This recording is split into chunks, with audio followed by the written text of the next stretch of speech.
오자스기 말음다 양 꿈나디 강접을나디 저락범아 아이나 수망리라 여우잡아 모이나 따잡아 무슨 대나잡아 가지땅 아동 반적에 मणिपुर की सुमांग लीलादा करीगी रमक्ता ngasi सुमांग लीला council सिना यामबसिना लेखिदब मतमदा अवाबगे थमो पांथोलिबना हाइबसि ngसाइसु ताकपिग्रे मणिपुर लेरिबा सुमांग लीला के artist सिना करीगम लेखिदब मतमदा अवाब फुंदोपगी थरम सेक्सेक पांथोई ngasisu लेकाइसिदा यामबा Ming पंजरे Nageshwar लेखिदब मतमदा council अवाब फुंदोपगी थरम पांथोकचरिबा अखोई तसेंगना थमोई सोकपा नमित लमनी हाइबताय हेक ताब मतमदा मणिपुरी सुमांग लीला चेन जोंजरम मयामसे तसेंगना हरगदी इरेपा कंजबगी थौदांग साउना लौब बिसा अमने हाइबताय यामसिसु सुमांग लीला की लामी मोइना अखोई लेपा कनबदा अखोई खुनाई कनबदा अखोई सनबी कनबदा लेपा सु सेंगवत सगतबदा लेकाय सिबु सक ताकनबो होनबदा असौब थौदांग लरम बिसामनि हाइबदा हाइमबा थोय सुमांग लीला यावबसिंग तौजरिबा थबकसिंग से मियामगिनी लेपाकिनी सुमांग लीला की आर्टिस्टना अहिंग नुंथिन नाइदना कोइना चली मणिपुरी मफम काचिन कोया सिनबतुंग लोइनना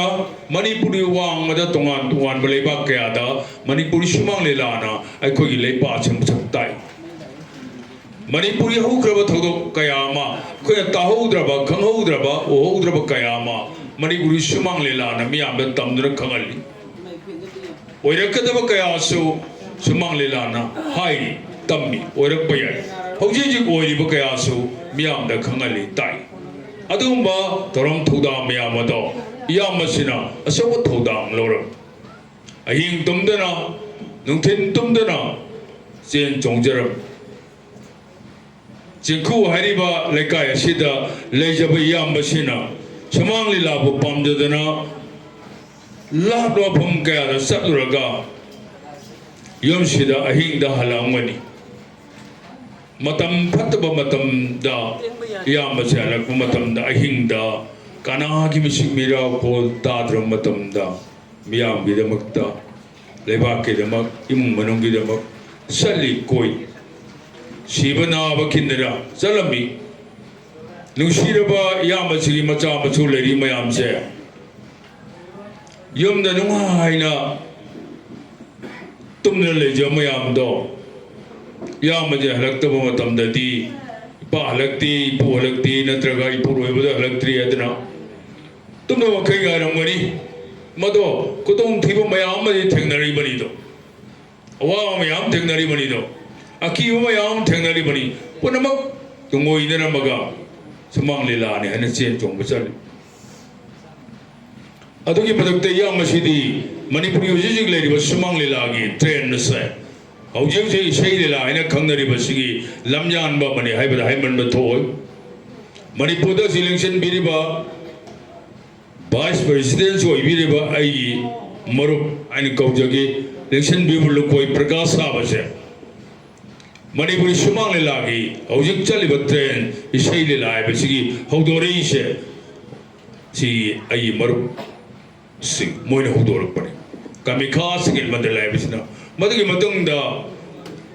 नारोन खोंथांग आर्टिस्ट एसोसिएशन मांग इलेक्शन बिरिबा याबनि काई खुमनजरबा मणिपुरदा साक्थेकपी पार्टी हायगा खंगनबा नारोन खोंथांग आर्टिस्ट एसोसिएशन हाइबबुदी साक्थेकपी पार्टी हायगा खंगनबा हेना अदुमबा यामसु मिंग पंजरे कोल इलेक्शन बिरि काई खुमनजरी मखोइसिंगसिना मणिपुरगी सुमांग लीला से लमजालकबनी लमजिंगनकबनी मखोइगी मतुंग इल्लगा ngasi थोलपा ngakतनी हौजिक लेरिबा अखोइगी आर्टिस्ट सिंगसि हाइबता तालुक लीला आइनबले मी मोइगी ममांगदा ओजासिंग लाई ओइबा मयाम अमा leigidabana yam ore hujik leiribada tangmani mingloina panjaroi matam suyam phangjedabani na aduna yamase manipur sumang lila ge lamyan bamani mabu ikai khumnoroi dabagi maram leiti ai su sakti party da yamukuloina maming satke chalam matung da marakta sakti party de yaujadana yamana ge sorga lila mani kummin hui kangi matamda nushi yamase no matami onda kanna haiba sauna haiba amate yaudi aina tinja jara ko matamda yam tin matam ne halisi matamdo koi ojana ne ni ngom haitare matamna mana hero kumami matamdo ma si ko me service phangdana rimja thabak tawgibada lila yawu yaro intro kana ma gi mo chelaga mate khku kumjaramani mana yara matungda de do moidegi toksa gare aduga topilla yaujaki matamna thengnajabani yamase amnung si haiba tare no mata do da haiba akan bawai hainaba amtu thengnagidi yamna thakse kasi naina sana ba haita aduga sumalila yauri basingsu tasingna lagadi thakse kasi haiba stegi tamaini agoni la sanajari basi mayai de ga thorap panati laitin khuram jaraga mangsok pamen naina phamaga kieraga lore matungda oja sing pamen da phamba sing adu puram matungda aiko silila thokjarei bane aduna oja sing gi phumam pamen se khongna sokba ya poti kalga chatpa ya poti khongna soradi laiba kalimi kalodi hantoi bane aduna thakse ka che bache sumang lila da yam phajana yaw tammi aduna marmorega sumang lila yaw sing ya yamana thagolon se khong moda haina kal manipur leiba huje mangthariba thagolon sanalon lining pari mingo thago mangi mayam se manipur sumang lila roji kalli ngai noi hairi bodo lalin he sumai haiga damine sumai kurung madamni ne sumawai sina gadamni ne तादबु हाइगे दबनी ने ओजाबु हाइगे दबनी ने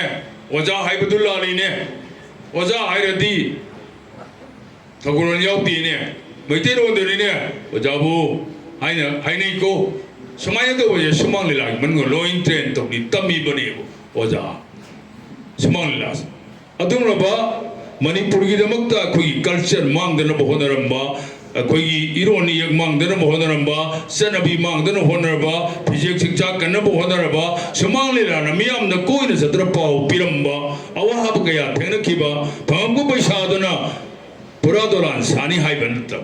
सुमांग ला यावबसिंगसे तसेन मखोइदा sacrifice हम यावरि कथोकबम लेबाखि दमकता पामजबग लोइरन मसा मसु सिदा चानिंगाइ ले हौद्रबसु human ले हौरबसु लीला सलीब मात भागो पैसादी खरीदनी मधुने सासिंग रेसिसिंग दो मेंटेनेंस तो कोनबनती पामजदन गावरिबा पामजदन चलीबा दैबाक सेमजगे कुनाइ सेमजगे अदु मनुपा मा कुना ताराइ ताय महान बयादी मा बिकाय खुमनबम थोई लेकाय से पोइबसे सिंखु वारिब लमदमसे कनाना थुदो हेंदोना खंगल्ले हाइबदो इयामसिना मणिपुर खंगल्ले हाइबसे हाइबन बथो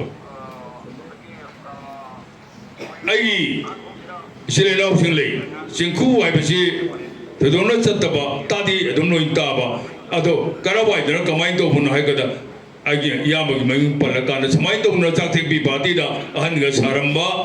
अदुगा क्वा योनबगा सारंबा अदुगी लेकाइ दो सिंखु हारि जहाय कादा इराइ लेन खंग अदमाइ तो दना लेकाइ सिबुसु माना मसक्ता मि मणिपुर पुनमक खंगल्लब अदुदी मा सिगी मतमदा मान लेगिद मतमदा अखोइना मागी माबु इकाइ खुमनबम थोक्तबरा तोइ हाइदरंगसी मागी मफमदा नमजबा लेइग्रदं कन्नब थोरांग तौजरिबनि तसेना मा लेरमना लेकाइ से याम चाउथोक्सबम ओइ अयि वाखलदा कयुमा लेकाइ से डॉक्टर अम सिबदा इजाम सेमतमदा कशु सुमाइना थोरम पामोय सोराब तोरंगनि खंजे यदुबुदी इरोय तोरंगनि असि तोरंगनि अदुगा तोंगानबमा सुमाइ तौदना माबु इकाइ खुमना उटपगी खुरुमजरी करीबा खुदोंचादब खरा यावखिबदगी तामोइबी अमगी फजरबो हाइसिंगसी मयामदा मपुंग फाना उहनबा ngamjakidre मसिगिदमक्ता नुंगाइता फोंदोकचरी अमसुंग ꯌꯦꯡꯕꯤꯕꯁꯤꯡꯅ ꯉꯥꯛꯄꯤꯅꯕ ꯅꯣꯜꯂꯨꯛꯆꯔꯤ ꯃꯇꯥꯡ ꯑꯁꯤꯗ ꯉꯁꯤꯒꯤ ꯑꯣꯏꯅꯗꯤ ꯌꯦꯡꯕꯤꯔꯤꯕꯁꯤꯡꯕꯨ ꯑꯔꯣꯏꯕ ꯑꯣꯏꯅ ꯈꯨꯔꯨꯝꯖꯔꯤ